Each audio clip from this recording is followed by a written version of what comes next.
예, 오늘 말씀을 통해서 세 가지 시선이라는 내용으로 함께 말씀 나누기를 원합니다. 가끔 교회의 좋지 못한 모습이나 또 실망스러운 소식 때문에 우리의 마음이 아프고 또 때로는 혼란과 갈등이 있을 때도 있습니다. 목사로서 큰 아픔과 책임감을 느낍니다. 그러나 조금만 이해를 해보면 우리가 이해될 수 있는 것은 이 땅의 교회는 완전한 교회는 없고 그리고 만족스러운 교회는 없다라는 것입니다. 그래서 교회가 때로는 실수도 있고 부적절한 그런 모습도 있는데 그렇다고 해서 교회는 그래도 된다 이렇게 여기라는 말씀이 아니라 우리가 그런 부분을 조금 이해를 할 때에 더 거룩한 교회, 더 아름다운 교회를 우리가 또 하나님 앞에 드릴 수 있는 줄로 믿습니다. 우리가 이렇게 연약함에도 불구하고 교회가 없어지지 아니하고 이 땅에 굳건히 서 있는 이유는 곧 하나님께서 교회를 계속 거룩하게 하여 주시고 교회를 통하여서 하나님의 은혜를 이 땅에 주시기 때문에 교회가 부족함에도 불구하고 연약함에도 불구하고 계속 이어지고 그리고 세워지고 그리고 성장하고 부흥케 되는 줄로 믿습니다. 교회의 주인은 사람이 아니라 하나님이기 때문에 그렇습니다. 사람이 주인이면 우리가 못났고 우리가 잘못하면 교회는 문 닫아야 되겠지만 우리는 청지기예요.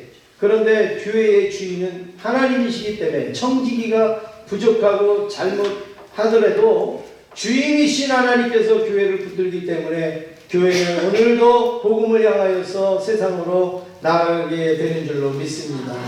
그래서 교회를 섬기는 사람들이 실수하는 거지 주인이신 하나님이 잘못하시거나 하나님이 실수하는 것은 전혀 없으십니다. 그래서 이것이 바로 교회의 비밀입니다.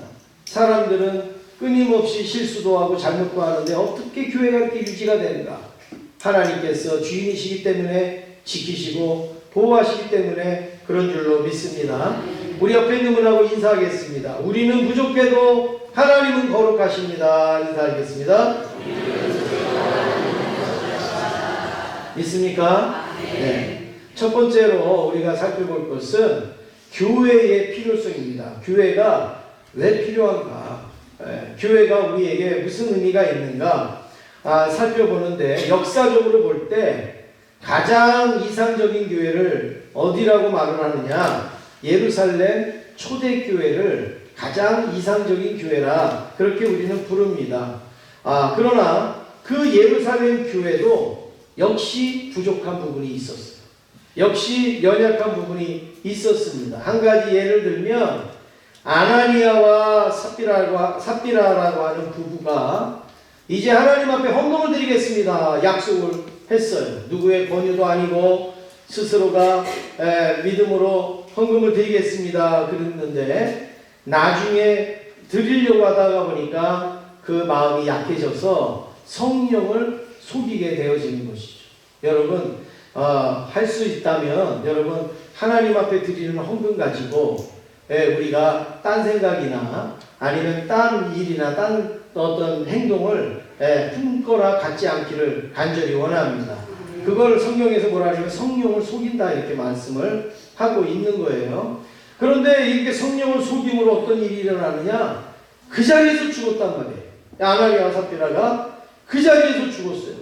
여러분 이거는 교회적으로 볼 때 얼마나 큰 충격적인 사건입니까?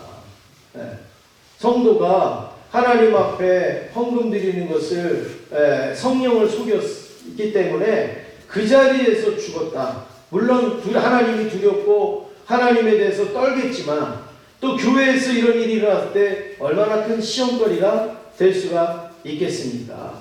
그러니까 이 초대교회 예루살렘 교회도 바로 이런 부족한 부분들이 막 나타나는 거예요. 또 고린도 교회도 마찬가지입니다. 고린도 교회가 은사가 다양한 은사가 있었습니다. 진짜 은사를 어떻게 펼칠 줄 몰라가지고 막 안절부절 못하는 교회가 고린도 교회였단 말이죠. 그런데 이 고린도 교회는 사랑이 없었다. 사랑이 부족했다. 사랑이 없기 때문에 일을 하면서도 은사를 펼치는데도 뭐예요? 상처가 되어지고, 그리고 상처를 주기도 하고 상처를 받기도 하는 이런 안타까운 일들이 일어난 거예요. 은사는 많은데 이들의 말 속에 막 상처가 있고 들을 때에 아픔이 있고, 이런 어떤 사랑이 없는 이 모습 속에서 삐그덕거리는 그런 교회가 고린도 교회였다는 것이죠. 또 그것뿐만이 아니라 여러분이 아시는 에베소 교회도 보시면, 에베소서에 보면 어떤 내용의 말씀이 많은가 하면 도둑질하지 말라, 그 다음에 음란하지 말라, 용서해라, 이런 말씀이 많아요. 여러분, 그거는 뭐예요? 에베소 교회는 윤리적인 부분에서 많이 연약했던 부분이에요.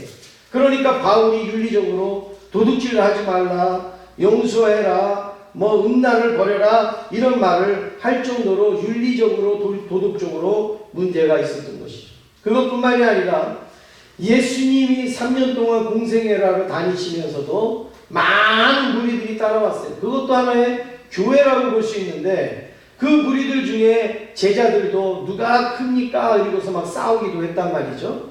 그리고 또 막 떡을 달라고 하고 뭐 해달라고 하고 하는 이런 부분들이 있었단 말이에요. 그러니까 주님이 목회해도 그 구성원들에게 부족함과 연약함들이 이렇게 있었다는 것을 우리가 보게 됩니다.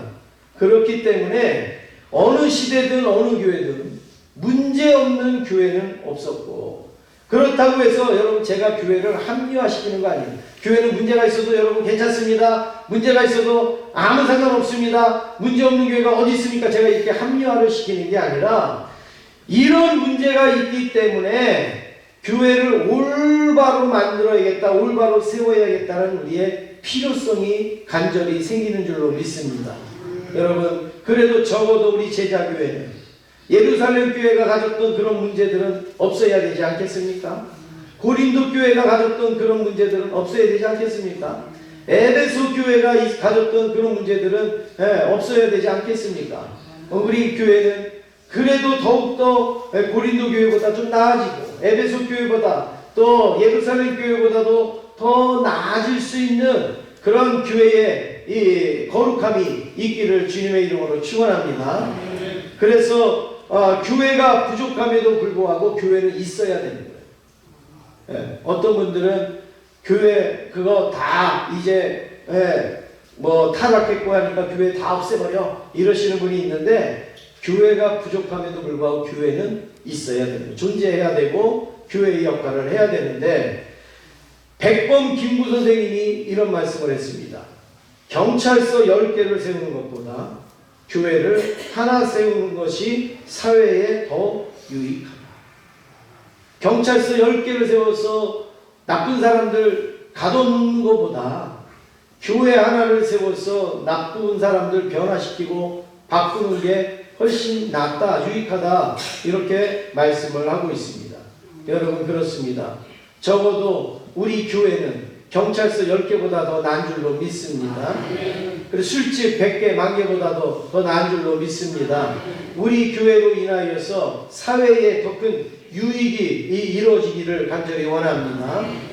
하나님께서는 교회를 통하여서 우리뿐만이 아니라 우리 사회와 이 땅을 계속 새롭게 하기를 원하십니다. 여러분, 우리가 하나님 앞에 나와서 예배를 드리면 어떤 유익이 있느냐? 우리가 새로워지는 거예요. 우리의 심령이 새로워지는 겁니다. 참 약한 부분, 부족한 부분들이 있지만 예배를 드림으로 인하여서 그것이 새롭게 변화가 되어지는 것이죠. 그래서 17절 말씀, 오늘 본문 17절 말씀을 같이 읽겠습니다. 시작. 예수께서 들으시고 그들에게 이르시되, 건강한 자에게는 의사가 쓸데없고 병든 자에게라야 쓸데있느니라. 나는 의인을 부르러 온 것이 아니요 죄인을 부르러 왔노라 하시니라. 아멘. 예수님이 이 땅에 오신 것은 의인을 부르러, 거룩한 사람, 또 완벽한 사람을 부르러 오신 게 아니라 누구를 부르러 오셨어요? 죄인을 부르러 오셨어요. 예. 의사가 건강한 사람에는 의미가 없고 또 병든 사람에게 의사가 필요한 겁니다. 여러분, 교회도 마찬가지입니다.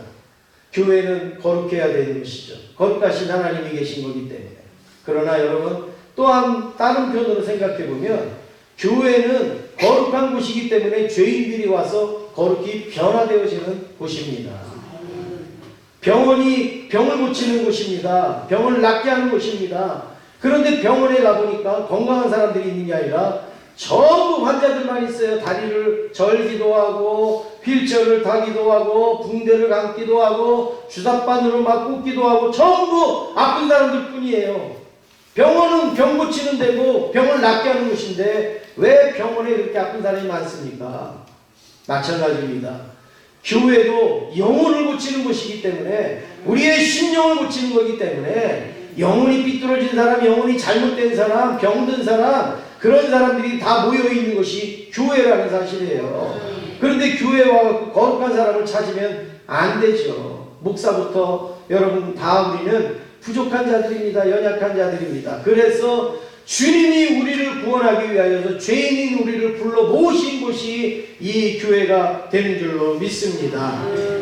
이 땅이 병들고 죄를 지었기 때문에 예수님은 오셔서 교회를 만드시고 우리를 치료하시기 위하여서 우리를 부르시고 구원의 역사를 이루시는 줄로 믿습니다. 두 번째는 따르라 쫓으라 이렇게 말씀을 할 수가 있습니다. 예수님은 오늘 본문 전에 중풍병자를 고치셨어요. 그리고 이제 바닷가로 나가셨다 말씀을 하는데 13절 함께 읽겠습니다. 13절입니다. 시작.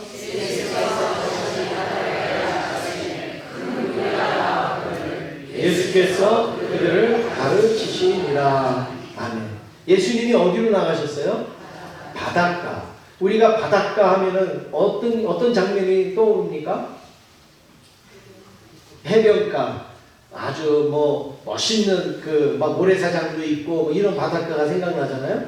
그러나 오늘 예수님이 나가신 바닷가는 그런 바닷가가 아니라 배가 막 들었다 놨다 정박하고 하는 또 여러 가지 고기도 팔고 사고 그렇게 하는 항구. 이 항구를 말씀하는 거예요. 그래서 지금 이 바닷가에 항구에 나갔는데 거기에 보니까 배가 막 들어오기도 하고 나가기도 하고 지금 막 그렇게 하고 있죠. 여러분, 이 항구는 굉장히 활발합니다. 그래서 제가 서울에 늘 있었지만 서울이 우리나라에서 제일 활발한 도시가 아니겠어요? 그렇죠. 제일 살기도 좋고 경제적으로도 좋고 그런 도시잖아요. 그래서 저는 서울이 제일 활발한 줄 알았어요.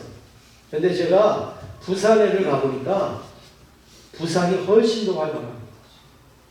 물론 규모나 어떤 내용적으로는 제가 잘 모르겠지만 제가 느끼는, 체감으로 느끼는 그 왕성함이나 활발함 이거는 부산이 굉장히 활발하고 또 인천, 목포 이런 데 가면요 정말 막 진짜 사람이 막 사는 것 같고 막 북적북적하고 막 의욕이 넘치고 정말 여러분 진짜 삶이 좀 힘들고 지치고 그냥 의욕이 없으신 분들은 부산 같은 데 한번 여행을 갔다 오세요.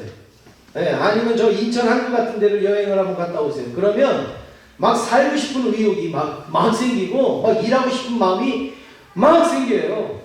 근데 왜 그럴까? 거기는 왜 그럴까?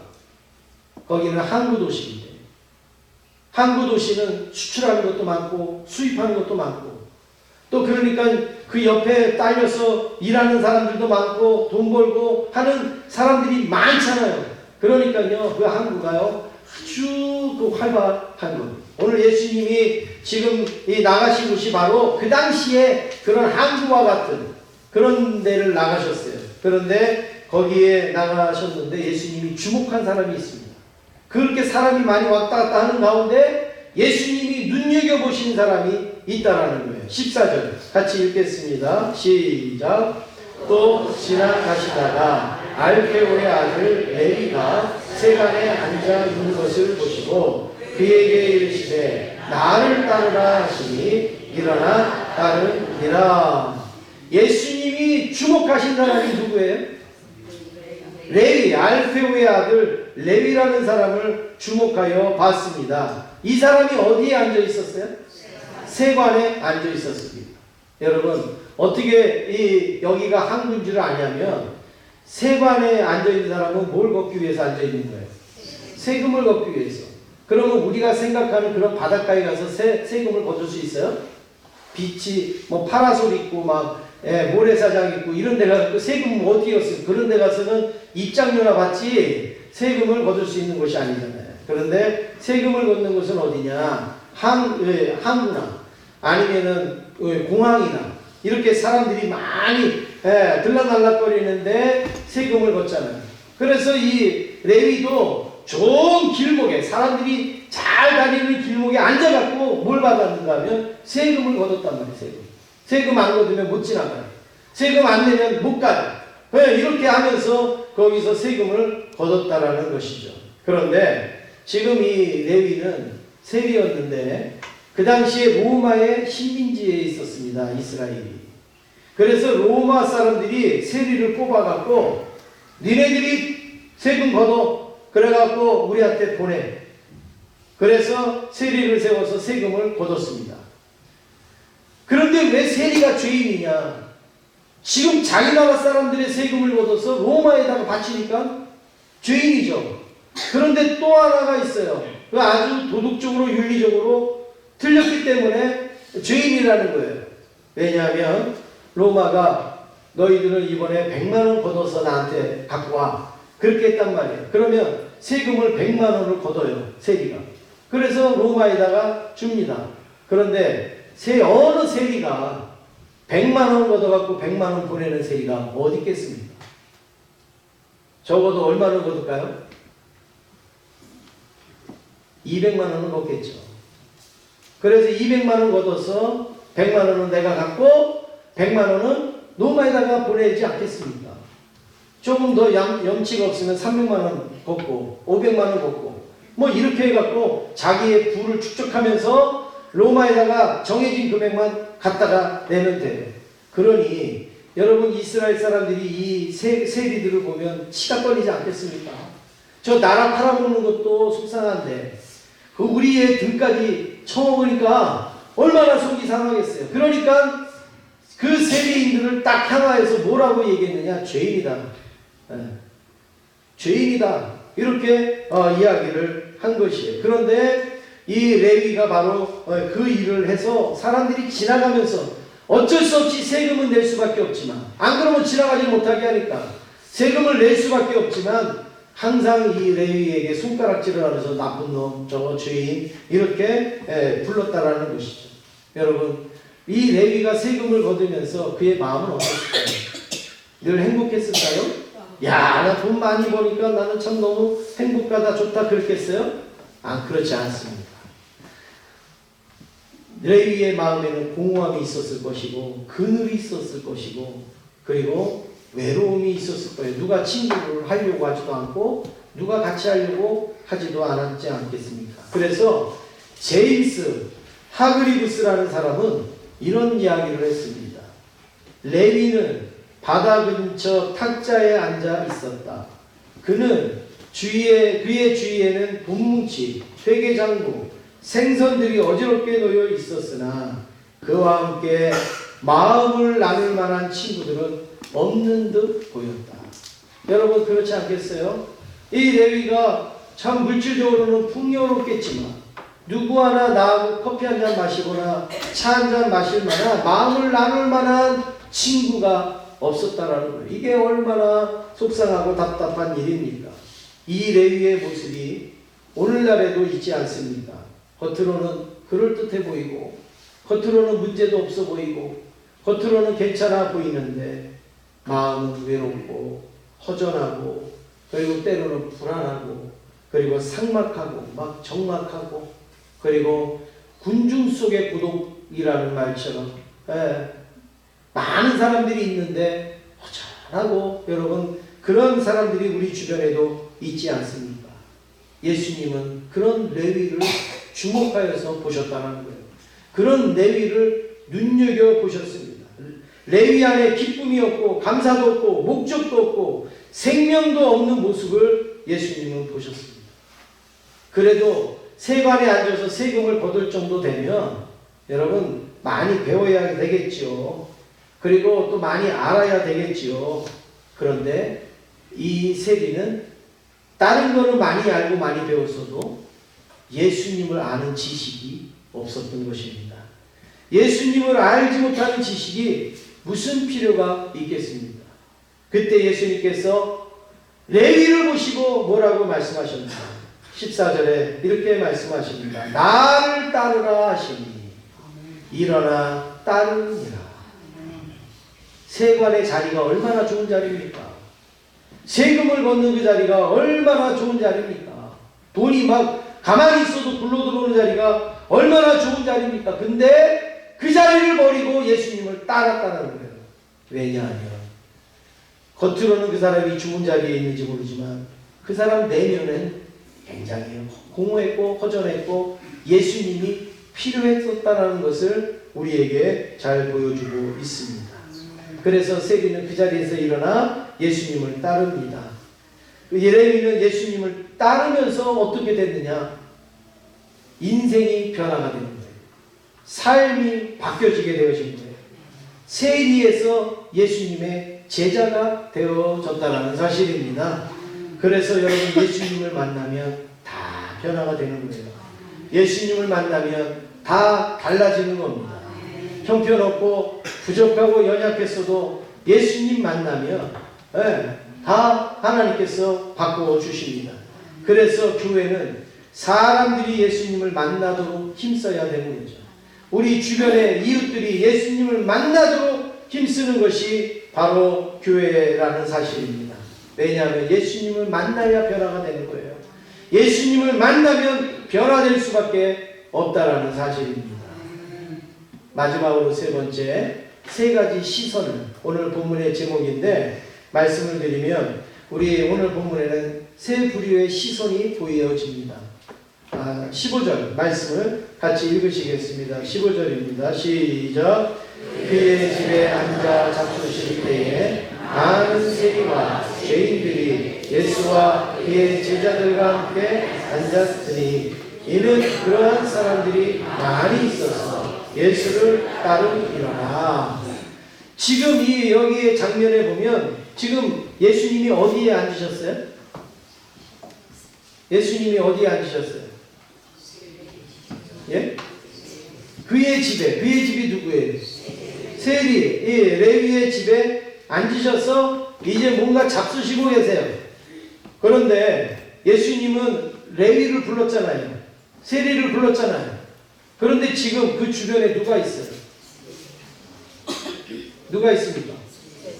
세리와 죄인들이 예수와 그의 제자들과 함께 있었다. 이렇게 말하고 그 뒤에 보니까 이는 그러한 사람들이 어떻다고요? 많이 있어서 예수를 따르는. 예수님은 레위를 불렀어요. 그런데 레위를 부르다가 보니까 레위 주변에 있는 많은 죄인들, 레위와 비슷한 죄인, 세리들, 이렇게 죄인이라고 부르는 사람들이 많이 예수님께 와서 같이 밥도 먹고 식사도 했다라는 사실입니다. 여러분 신기하지 않습니까? 레위를 불렀는데 어떻게 이렇게 많은 사람들이 옵니까? 교회가 바로 그런 곳이에요.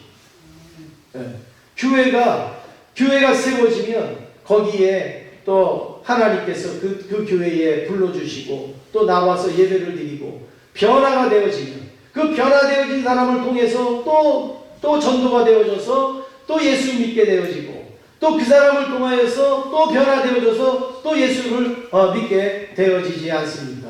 지금 여기 예수님의 이 장면이 바로 그런 장면이에요. 그래서 죄인들과 함께 막 식사를 하고 계시는데 그 당시에는 다 뚫려있는 집이에요. 뭐 안이나 밖이나 별 차이가 없는 그런 집인데 밖에서요 자꾸 떠드는 소리가 들리는 거예요. 밖에서 자꾸 무슨 소리가 들리는 거예요. 아주 안 좋은 소리가 들려요. 그게 무슨 소리인가 했더니 16절 우리 같이 읽겠습니다. 16절입니다. 시작. 바리새인의 서기관들이 예수께서 죄인 그의 제자들에게 이르되 어찌하여 세리인이 죄인들과 함께 먹는다.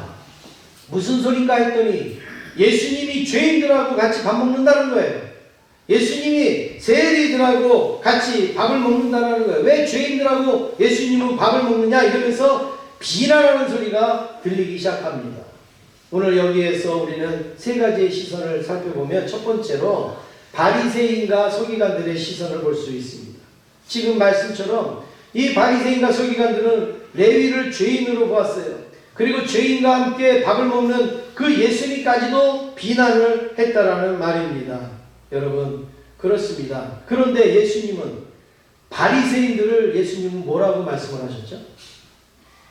의인이라고 그랬어요? 죄인이라고 그랬어요? 죄인. 세리만도 못하다고 그랬어요. 예수님은 바리새인을 죄인이라고 불렀어요. 그런데 그런 죄인인 바리새인들은 세리들을 죄인이라 이렇게 불렀단 말이에요.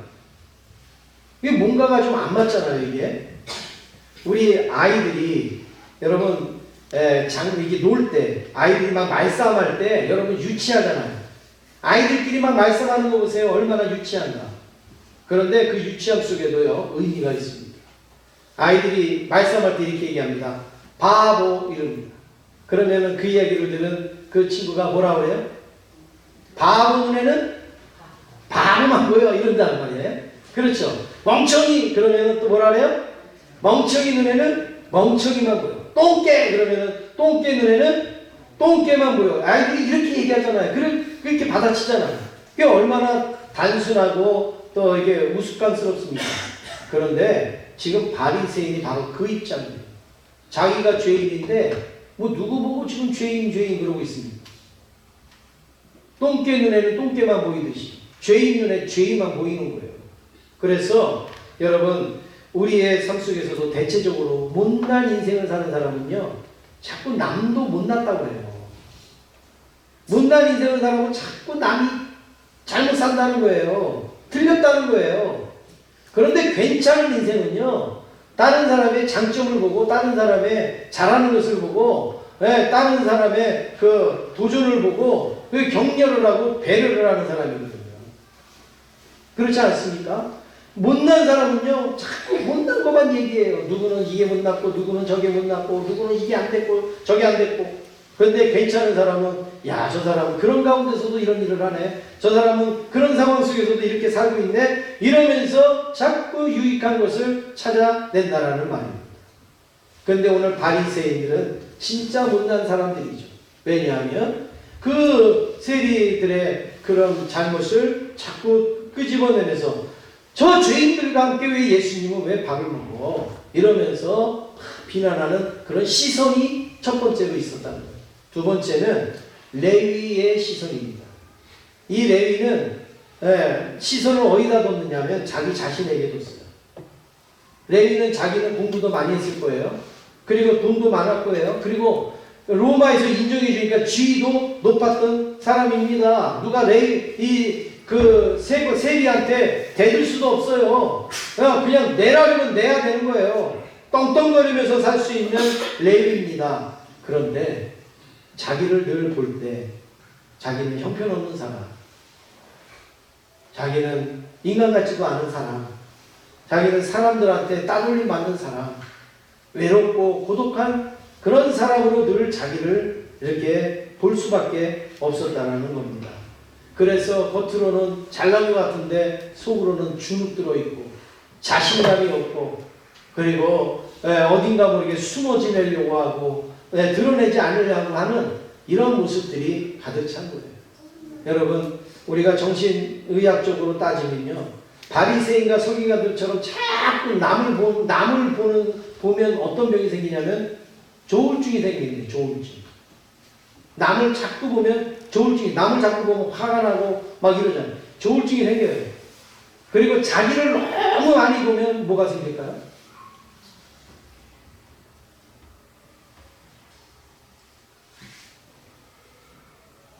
자기를 너무 많이 보면 뭐가 생길까요? 우울증이 생깁니다. 여러분 우울증 생기시는 분들은 너무 자기를 너무 많이 보는 거예요. 네, 나는 이것도 안 돼. 나는 이것도 못 해. 내 환경은 이래. 나는 주변이 이래. 막 이렇게 막 자기를 이렇게 보면요. 너무 무기력해지는 거예요. 아무것도 할 수 없는 거예요. 그래서 남을 많이 보면 조울증이 생기고, 예, 또 나를 너무 많이 보면 우울증이 생기는 거예요. 여러분, 그거 다 우리한테 유익하지 아니한 모습 아닙니까? 그러면 세 번째로 예수님의 시선이 있습니다. 예수님은 알페오의 아들 레위가 있었는데, 바리새인들은 알페오의 아들 레위를 보면 뭐로 보였다고요? 죄인으로. 그런데 예수님은 이 레위가 제자로 보였어요. 제자. 예수님의 제자로. 그래서 어떻게 해요? 나를 따르라. 나를 따르라. 레위가 지금은 죄인 같지만 그 안에 믿음의 가능성을 예수님은 보셨습니다. 그래서 레위는 마태복음에 보면, 여기에는 이 레위가 누구라고 자세히 안 나오지만 마태복음에 보면 여기에 레위가 누구라고 나오냐면 마태라고 나옵니다. 마태는 마태복음을 쓴 예수님의 제자 중에 한 사람입니다. 어떻게 죄인이 예수님의 제자가 되냔 말이에요. 어떻게 죄인이 마태복음을 기록할 수가 있겠냔 말입니다. 여러분, 사람들은 전부 다 저건 죄인이야 그럴 때 예수님은 그 마태의 그 믿음을 보시는 거예요.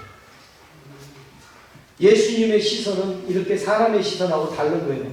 내 시선하고 다른 겁니다. 고기를 열심히 잡는 그 베드로는 예수님이 볼 때 제자 베드로로 보인 거예요. 고기를 낚는 베드로가 사람을 낚는 베드로로 보였던 것이죠. 여러분, 이게 예수님의 시선이에요. 오늘 저와 여러분은 누구의 시선에 우리의 마음이 담겨 있습니까? 남이 나를 어떻게 보느냐 맨날 거기에만 시달려가지고 삽니까? 아니면 내 스스로가 나를 비하하고 자괴감에 빠져가지고 나는 형편없어, 나는 아무것도 아니야, 나는 할 수도 없어, 늘 이런 데 빠져 있습니까?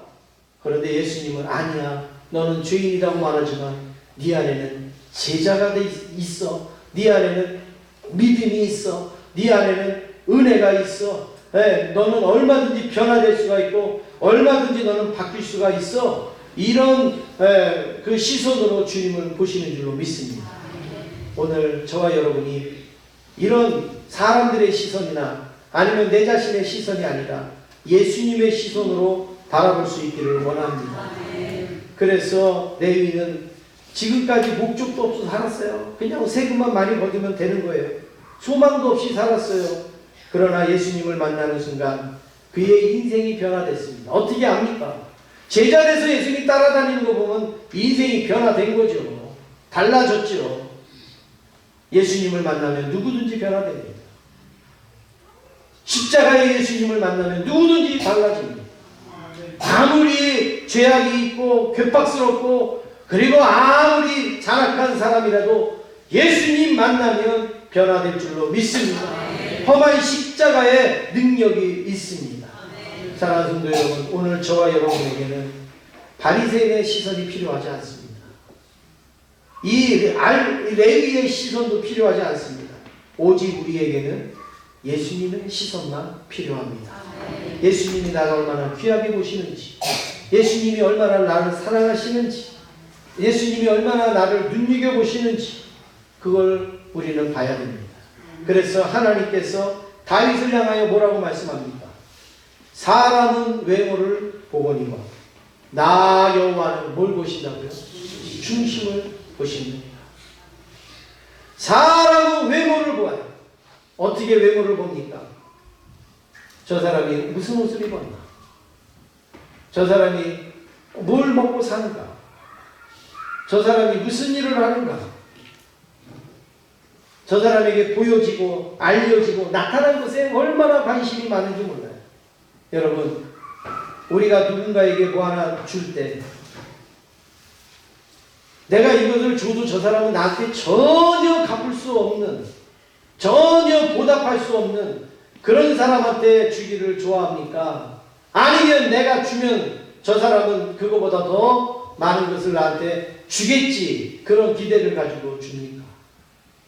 후자의 가능성이 많이 있어요.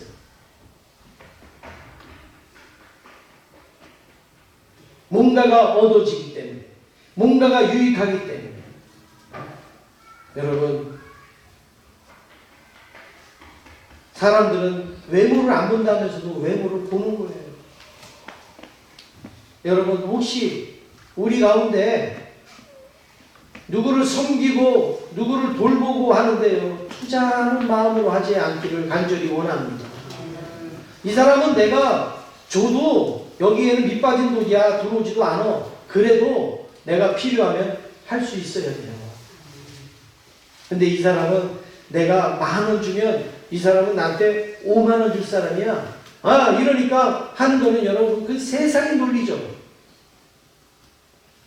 우리는 그렇게 하면서 하나님의 중심을 본다고 늘 그렇게 말을 한단 말이에요. 그렇지 않습니다. 우리도 예수님의 시선으로 우리 주변의 이웃들과 성도들을 볼 수 있기를 간절히 원합니다. 예수님의 시선은 우리의 마음을 보시고, 우리의 중심을 보시고, 우리의 속사정을 보시고, 아픔을 보시고, 우리의 연약함을 보시고, 우리가 흘리는 눈물을 보시는 예수님임을 꼭 기억하시길 바랍니다. 오늘 이 말씀을 준비하면서 제가 계속 이렇게 떠오른 찬양이 있어요. 여러분들에게는 잘 알려지지 아니한 찬양이지만 이 가사를 보시면 여러분들 너무 공감이 되시고 오늘 말씀하고 아주 잘 맞는 건데, 이거는 이렇게 단주에 맞춰서 하는 것보다도 그냥 멋대로 부르는 게 훨씬 더 은혜스러워요. 그래서 제가 이렇게 한번 부르는데 여러분 가사를 이렇게 보시면서 오늘 말씀을 한번 정리하실 수 있기를 원합니다. 목적도 없이 나는 방황했네. 소망도 없이 살았네.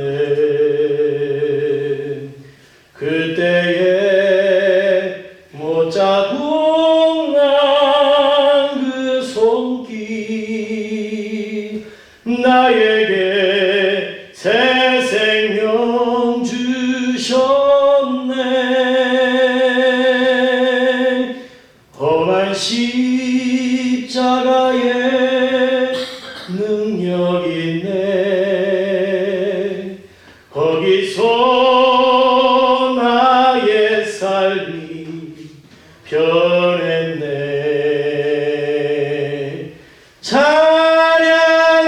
찬양하리 주 이름 영원히.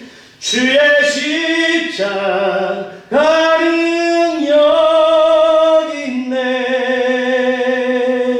나는 믿네. 갈보리 언덕 십자가.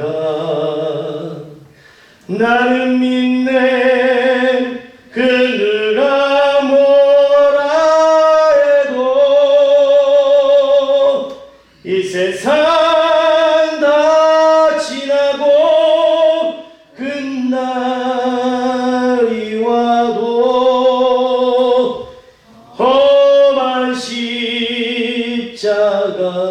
붙들겠네.